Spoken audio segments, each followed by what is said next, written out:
Hello everyone, welcome back to the new video. आज हम triple C के 25 most important MCQs को solve करने वाले हैं जो कि 6 जून को पूछे गए हैं। अगर आप रेडी हो तो चलिए स्टार्ट करते हैं। हमारा पहला क्वेश्चन है, कंप्यूटर नेटवर्क के लिए लोकप्रिय access Vidhi. Option A bus token, option B ethernet, option C token ring and option D P2P।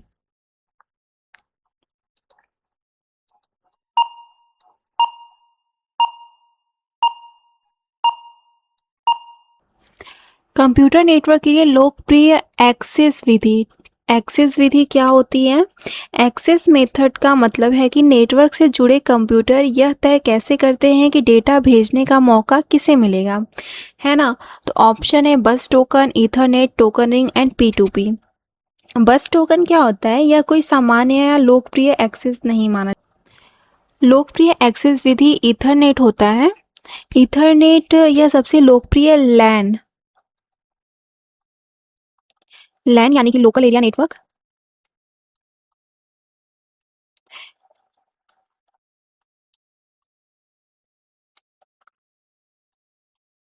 Local area network होता है। इसमें पहले सी आजकल अधिकांश ऑफिस, स्कूल और घरों के नेटवर्क ईथरनेट पर आधारित है। तो ऑप्शन बी राइट आंसर है। नेक्स्ट क्वेश्चन है एक वेब पेज को किसका उपयोग करके खोजा जाता है? Option A uniform locator, option B protocol, option C handler and option C hotspot.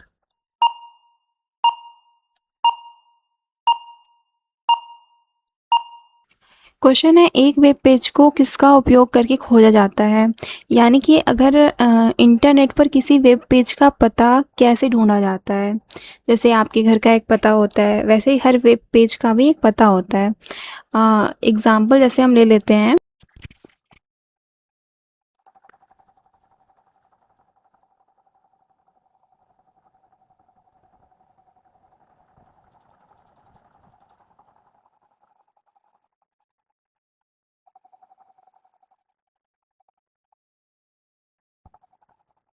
जैसे कि ये एक वेब पेज का एड्रेस है। ठीक है, ये वेब पेज का एड्रेस है। अब हम यहाँ पे ऑप्शंस को समझते हैं। यूनिफॉर्म लोकेटर क्या होता है? यूनिफॉर्म लोकेटर यानी कि इसको हम बोलते हैं यूनिफॉर्म रिसोर्स लोकेटर, यानी कि URL। ठीक है, ये यूनिफॉर्म रिसोर्स लोकेटर है। यह वेब पेज का पता होता है। URL की मदद से हम किसी वेब पेज को ढूंढते हैं, जैसे कि ये है। URL की मदद से, यानी कि URL की मदद से हम किसी वेब पेज को ढूंढते हैं। तो ऑप्शन ए राइट आंसर है। प्रोटोकॉल जो होता है, प्रोटोकॉल नियमों का समूह होता है जिनसे इंटरनेट पर डेटा भेजा जाता है, जैसे HTTP, HTTPS। ठीक है। हैंडलर क्या होता है? किसी कार्य को संभालने वाला प्रोग्राम या कोड होता है, वेब पेज का पता नहीं होता है ये। एंड हॉटस्पॉट आप सभी जानते हैं, वाईफाई इंटरनेट देने का माध्यम होता है, वेब पेज खोलने के लिए ये नहीं होता है। तो ऑप्शन ए राइट आंसर है।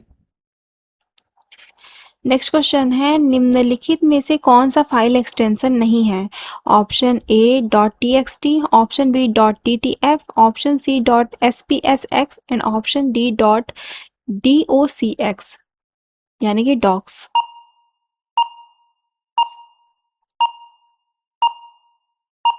इनमें से फाइल एक्सटेंशन कौन नहीं है? .txt जो होती है ये टेक्स्ट फाइल का एक्सटेंशन होता है। ठीक है। और .ttf जो है ये ट्रप टाइप फॉन्ट फाइल का एक्सटेंशन होता है, कंप्यूटर में फॉन्ट स्टोर करने के लिए इसका यूज़ होता है। एंड .docs जो है ये माइक्रोसॉफ्ट वर्ड डॉक्यूमेंट का एक्सटेंशन होता है। ठीक है। लेकिन ये जो .spsx है, यह कोई सामान्य या प्रचलित फाइल एक्सटेंशन नहीं है, इसलिए यह सही उत्तर माना जाता है। सही आंसर है। निम्नलिखित में से कौन सा फाइल एक्सटेंशन नहीं है? तो .spsx ये जो है ये सही एक्सटेंशन नहीं है। मैं यहाँ पे लिखता है .ttf ये ट्रू टाइप फॉन्ट फाइल है।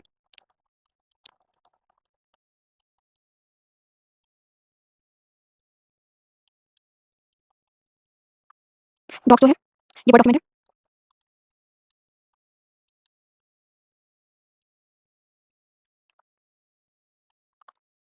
ठीक है, आई होप आपको ये समझ में आ रहा होगा। मैंने इसको लिख दिया है ताकि आप इसको अच्छे से याद कर सकें। तो इनमें से फाइल एक्सटेंशन .spsx नहीं है। नेक्स्ट क्वेश्चन है, निम्नलिखित में से कौन सा प्रोटोकॉल कनेक्शन रहित प्रोटोकॉल है? Option A UDP, option B TCP, option C HTTP and option D कोई नहीं।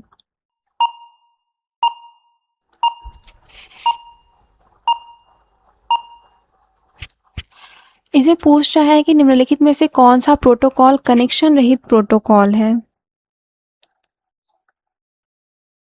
यानी कि यह पूछ रहा है कि डेटा भेजने से पहले कौन सा प्रोटोकॉल कनेक्शन स्थापित नहीं करता है। ठीक है, जैसे कि कनेक्शन ओरिएंटेड जो होता है, जो पहले कनेक्शन बनाता है फिर डेटा भेजना होता है, और कनेक्शन लेस जो होता है बिना कनेक्शन बनाए सीधे डेटा भेजना होता है। कनेक्शन लेस पूछ रहा है, तो ऑप्शन ए है यूडीपी यानी कि यूज़र डाटाग्राम प्रोटोकॉल।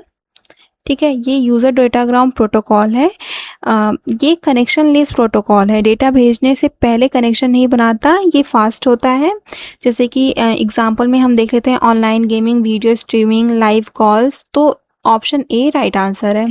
टीसीपी के बारे में जानते हैं, तो टीसीपी को कनेक्शन ओरिएंटेड प्रोटोकॉल है, पहले कनेक्शन बनाता है फिर डेटा भेजता है। ठीक है, और एचटीटीपी जो होती है ये वेब पेज ट्रांसफ़र करने का प्रोटोकॉल है। सामान्यतः टीसीपी के ऊपर काम करता है, इसे कनेक्शन लेस प्रोटोकॉल नहीं माना जाता। तो इन ऑप्शंस के बारे में मैंने आपको समझा दिया। ये कनेक्शन लेस है, ये कनेक्शन ओरिएंटेड है। नेक्स्ट क्वेश्चन है, किस ब्लॉक को क्रिप्टो करेंसी की आवश्यकता नहीं होती है? Option A public blockchain, option B open blockchain, option C consortium blockchain and option D permissionless blockchain.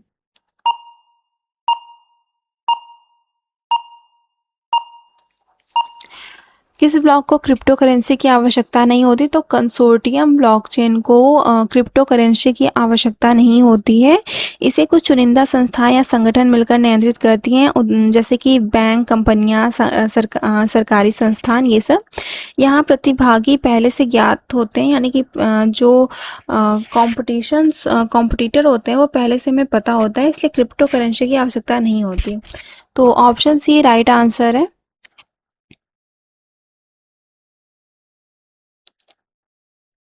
Next question है, पैकेट आगमन समय में भिन्नता के लिए किस शब्द का प्रयोग किया जाता है? Option A accuracy, option B delivery, option C jitter and option D timeliness.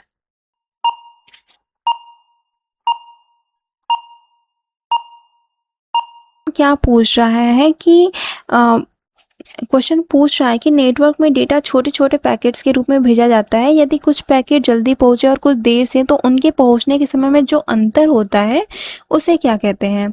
अब ये जो एक्यूरेसी है ये शुद्धता को दर्शाता है। ठीक है, डिलीवरी जो है डेटा पहुंचाने की प्रक्रिया होती है, समय की भिन्नता नहीं होती है।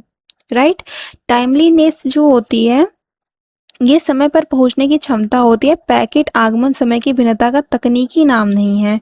और जिटर जो है, जिटर पैकेट के पहुंचने के समय में होने वाली भिन्नता को जिटर कहते हैं। ठीक है, वॉइस कॉल, वीडियो कॉल आदि में जिटर अधिक होने पर आवाज़ या वीडियो रुक रुक कर आ सकता है। तो option C jitter right answer है। नेक्स्ट क्वेश्चन है, किसी प्रेजेंटेशन को खोलने पर जो मध्य स्क्रीन दिखाई देती है उसे किसके नाम से जाना जाता है? Option A handout, option B slide, option C outline and option D album. Question पूछ रहा है कि जब आप माइक्रोसॉफ्ट पावर पॉइंट या किसी प्रेजेंटेशन सॉफ्टवेयर को खोलते हैं तो बाईं तरफ स्लाइड्स की सूची होती है, बीच में बड़ी कार वर्किंग एरिया दिखाई देती है, नीचे नोट्स एरिया हो सकता है। प्रश्न पूछ रहा है कि बीच में दिखाई देने वाला मुख्य भाग क्या कहलाता है? ठीक है, आपके पास 5 सेकेंड है, आप आंसर सोचिए।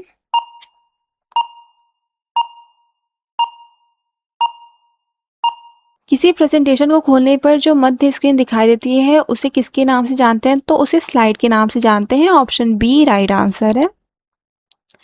नेक्स्ट क्वेश्चन है स्लाइड नोट के लिए हेडर और फुटर का उपयोग करके बनाया और स्वरूपित किया जाता है। किसका उपयोग करके बनाया और स्वरूपित किया जाता है? Option A content slide, option B master slide, option C content slide या मास्टर स्लाइड, ऑप्शन डी उपरोक्त में से कोई नहीं। पूछ रहा है कि पावर पॉइंट में जब आप सभी स्लाइड्स या नोट्स पर एक जैसा header, footer, date, page number आदि लगाना चाहते हैं तो इसके लिए किसका यूज़ किया जाता है?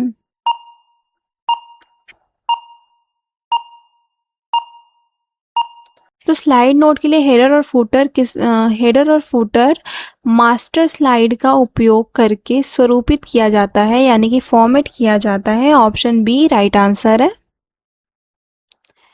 नेक्स्ट क्वेश्चन है ऑपरेटिंग सिस्टम में पीसीबी का पूर्ण रूप क्या है? Option A page counter block, option C process centre block, option C process control bar and option D process control block.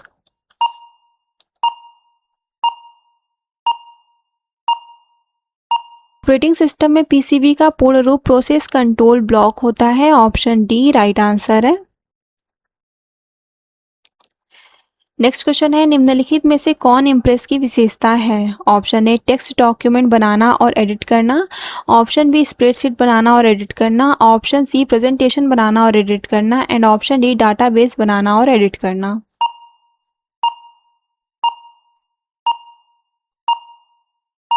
Impress की विशेषता प्रेजेंटेशन बनाना और एडिट करना है। ऑप्शन सी राइट आंसर है। नेक्स्ट क्वेश्चन है अलाइनमेंट के उस प्रकार को पहचाने जिसका उपयोग शब्दों के बीच समान अंतर सुनिश्चित करते हुए टेक्स्ट को बाएं और दाएं दोनों मार्जिन पर अलाइनमेंट करने के लिए किया जाता है।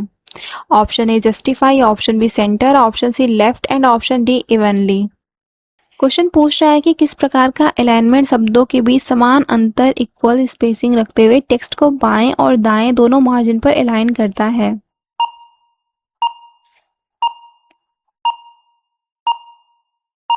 तो जस्टिफाई जो होता है ये शब्दों के बीच की जगह को समायोजित करता है, टेक्स्ट को लेफ्ट और राइट दोनों मार्जिन पर बराबर कर देता है। किताबों, अखबारों और पत्रिकाओं में अक्सर यही उपयोग होता है। ऑप्शन ए राइट आंसर है। सेंटर टेक्स्ट को बीच में रखता है, दोनों मार्जिन पर सीधा नहीं करता, तो ये नहीं होगा। लेफ्ट का यूज टेक्स्ट केवल बाईं ओर अलाइन होता है, दाईं ओर असमान रहता है। इवनली जो होता है एमएस वर्ड में ऐसा कोई समान अलाइनमेंट विकल्प नहीं होता है, तो ऑप्शन ए राइट आंसर है। नेक्स्ट क्वेश्चन है किसको इंटरप्रेटर नहीं माना जाता है? Option A CGI, option B HTML, option C HTTP and option D Java.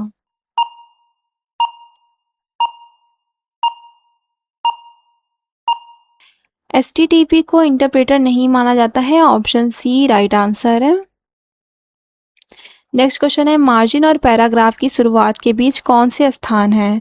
Option A spacing, option B gutter, option C alignment and option D indentation.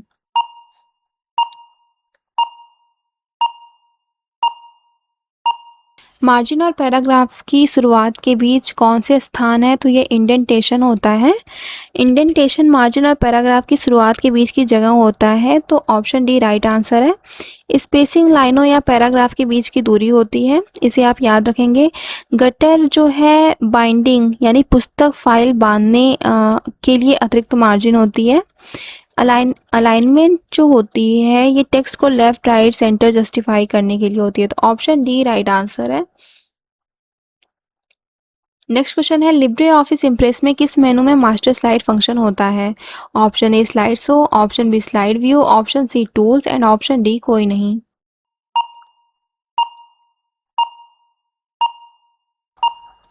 Question पूछा गया है हमसे कि लिब्रे ऑफिस इम्प्रेस में किस मेनू में master slide function होता है? ऑप्शन है इसमें slide slow, slide view, tools कोई नहीं, यानी कि 3 ऑप्शन है हमारे पास। हम चेक करते हैं।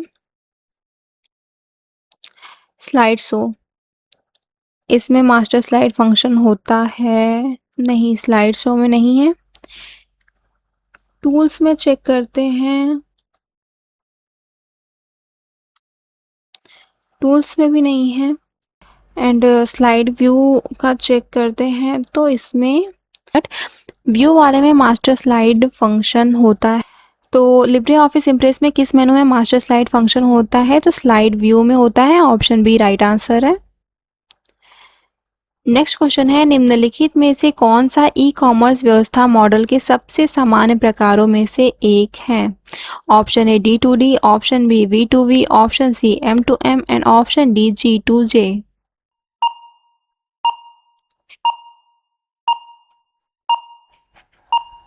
निम्नलिखित में से कौन सा ई कॉमर्स व्यवस्था मॉडल के सबसे सामान्य प्रकारों में से एक है? तो V2B, option B right answer है।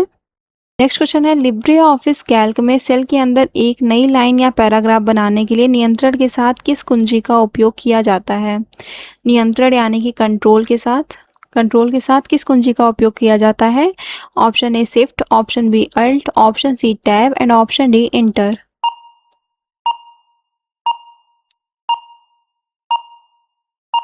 लिब्रे ऑफिस कैल्क के सेल के अंदर एक नई लाइन या पैराग्राफ बनाने के लिए कंट्रोल के साथ एंटर की का यूज किया जाता है। ऑप्शन डी राइट आंसर है। नेक्स्ट क्वेश्चन है, दस्तावेजों का एक बैच बनाएं जो प्रत्येक प्राप्तकर्ता के लिए व्यक्तिगत बने हो। ऑप्शन ए अनुकूलित फाइलें, ऑप्शन बी व्यक्तिगत ईमेल, ऑप्शन सी मर्ज करने के लिए मर्ज यूटिलिटी, ऑप्शन डी उपरोक्त में से कोई नहीं।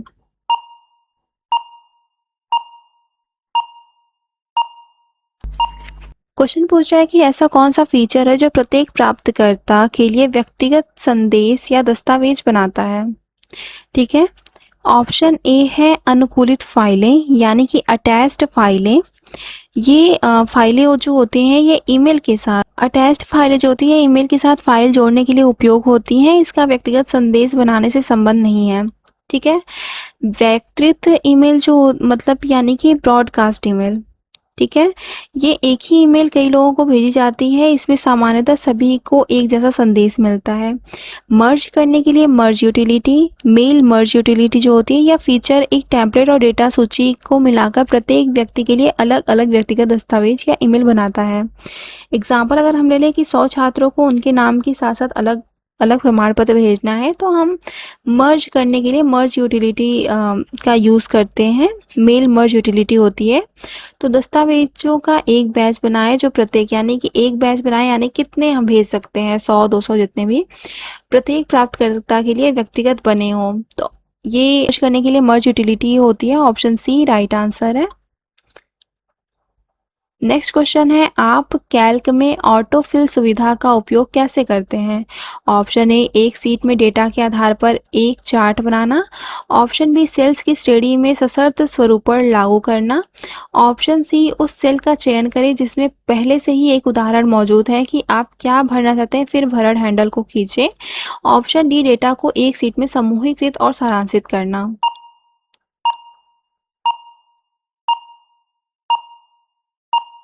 कैल्क में ऑटोफिल सुविधा का उपयोग कैसे कर सकते हैं? ऑप्शन ए है एक सीट में डेटा के आधार पर एक चार्ट बनाना। डेटा से चार्ट बनाना, ये चार्ट बनाने का काम है। ऑटोफिल सुविधा का इसमें कोई यूज़ नहीं है। ऑप्शन बी है सेल्स की श्रेणी में सशर्त स्वरूपण लागू करना। सशर्त स्वरूपण लगाना यानी कि कंडीशनल फॉर्मेटिंग। सशर्त स्वरूपण के लिए कंडीशनल फॉर्मेटिंग का यूज़ होता है, तो ये भी नहीं है। डेटा को एक सीट में समूहीकृत और सारांशित करना, ये कंसोलिडेशन का काम है।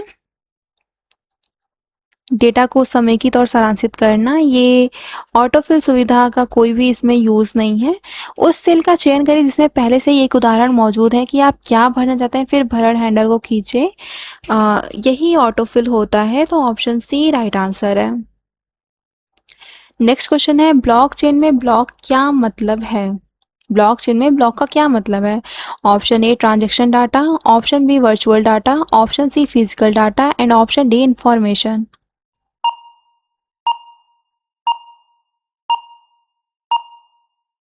ब्लॉकचेन में ब्लॉक का मतलब ट्रांजैक्शन डेटा से है। ऑप्शन ए राइट आंसर है। प्रत्येक ब्लॉक में लेन देन की जानकारी होती है ब्लॉक को। तो नेक्स्ट क्वेश्चन है लिब्रे ऑफिस कैल्क में किसी संख्या को निकटतम पूर्ण संख्या तक पूर्णांकित करने के लिए किस फॉर्मूला का उपयोग किया जाना चाहिए? Option A round, option B round up, option C round down and option D round near by.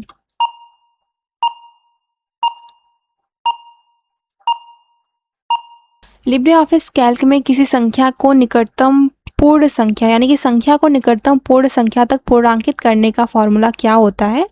तो ये राउंड होता है, ठीक है। ऑप्शन ए राइट आंसर है। राउंड अप जो होता है हमेशा ऊपर की ओर होता है, राउंड डाउन नीचे की ओर होता है, और राउंड नियर बाई ऐसा कोई फॉर्मूला नहीं है। तो ऑप्शन ए जो है ये राइट आंसर है। ऑप्शन किस पते को 2 फॉरवर्ड स्लैश का उपयोग नहीं करने की अनुमति है? Option A HTTP URL, option B SMTP URL, option C news address and option D telnet URL।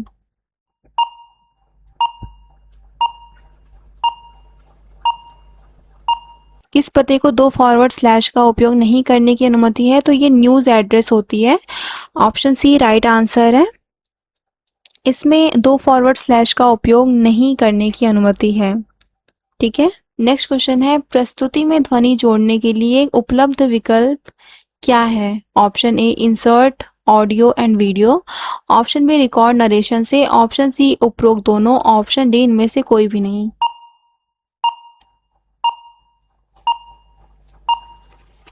प्रस्तुति में ध्वनि जोड़ने के लिए उपलब्ध विकल्प जो होता है, पहले हम इंसर्ट में जाके ऑडियो एंड वीडियो को जोड़ते हैं और रिकॉर्ड नरेशन से भी हम जोड़ते हैं। तो ऑप्शन सी उपरोक्त दोनों राइट आंसर है। नेक्स्ट क्वेश्चन है आपकी स्लाइड के छोटे मुद्रित संस्करणों से मिलकर क्या बनता है? Option A print preview, option B page setup, option C hand out, option D इनमें से कोई नहीं।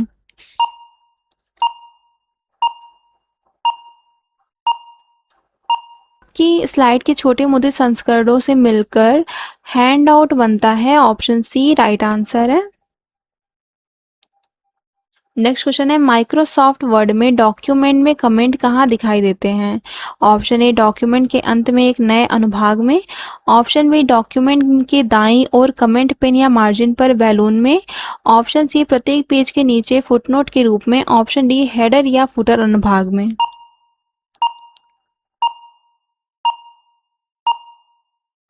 माइक्रोसॉफ्ट वर्ड में डॉक्यूमेंट में दाईं ओर कमेंट पिन या मार्जिन पर बैलून में दिखाई देते हैं, ऑप्शन बी राइट आंसर है। आज का हमारा आखिरी क्वेश्चन है कथन 1 फिशिंग हमेशा हानिकारक नहीं होती है। कथन 2 है इसका लक्ष्य आकर्षक ऑफर और ध्यान आकर्षित करने वाले या ध्यान आकर्षित करने वाले कथनों का उपयोग करते हैं। दिए गए विकल्पों में सही उत्तर चुनें। ऑप्शन ए है कथन 1 और कथन 2 दोनों सत्य हैं, ऑप्शन बी है कथन 1 और कथन 2 दोनों गलत हैं, ऑप्शन सी है कथन 1 सही है और कथन 2 गलत है, एंड ऑप्शन डी है कथन 1 गलत है और कथन 2 सही है।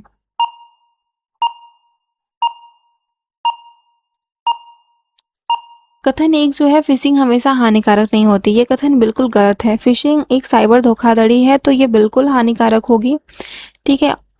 कथन 2 है इसका लक्ष्य आकर्षक ऑफर या ध्यान खींचने वाले या ध्यान आकर्षित करने वाले कथनों का उपयोग करते हैं, ये कथन सही है। ये क्या करते हैं, इनका उद्देश्य आकर्षक ऑफर या ध्यान खींचने वाले संदेशों से लोगों को फंसाना होता है, ठीक है।